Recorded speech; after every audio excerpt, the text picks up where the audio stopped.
पसिना बगाइरहनु भएका मेरा प्रिय युवा साथीहरूलाई उच्च सम्मान व्यक्त गर्न चाहन्छु। प्रिय बुवा आमा दाजुभाइ दिदीबहिनीहरू, 21 गते कहिले आइदिए हुन्थ्यो भएको छ कि छैन?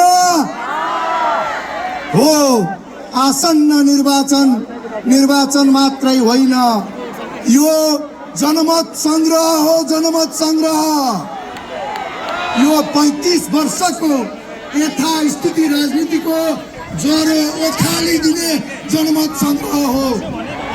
35 वर्षमा 31 सरकार, 9 महिनामा धेरै सरकार बनाइरहने, 5औं चोटि 3औं चोटि एकैजना प्रधानमन्त्री बनिरहने, 20औं चोटि मन्त्री बनिरहने, त्यो यथास्थिति शैलीलाई खारेजी गरिदिने जनमत संग्रह हो। सदनलाई सृजनात्मक बहस गर्नै नदिने, गाली गलौजको थलो बनाउने अनि त्यो सदन मात्रै प्रधानमन्त्री बनाउने थलोको रूपमा बनेको 35 वर्षलाई खारेजी गरिदिने जनमत संग्रह। अब आसन्न निर्वाचन पश्चात हामी त्यो सदनलाई कानुन बनाउने थलोको रूपमा हामी 21 जनाले कस्ता खालका सृजनात्मक बहस हुन्छ भनेर 79मा निर्वाचित भएर गएर देखाइसकेका छौँ। प्रिय बुवा आमा दाजुभाइ दिदीबहिनीहरू, त्यो सदनमा अब 21 होइन, मैले संख्या पुगेन हजुर, संख्या पुगेन भनेको थिएँ।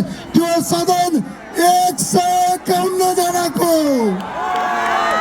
त्यो सदनले खातिरहेका धेरै कानुनहरू बनाउनेछ, संशोधन गर्न पर्ने धेरै कानुनहरू निर्माण गर्नेछ। प्रिय बुवा आमा दाजुभाइ दिदीबहिनीहरू, यो देशमा समृद्धिका नारा धेरै लागे, समृद्धिका भाषण धेरै भए। यो देशमा किसानको मुहारमा हाँसो ल्याए पछाडि समृद्धि आउँछ।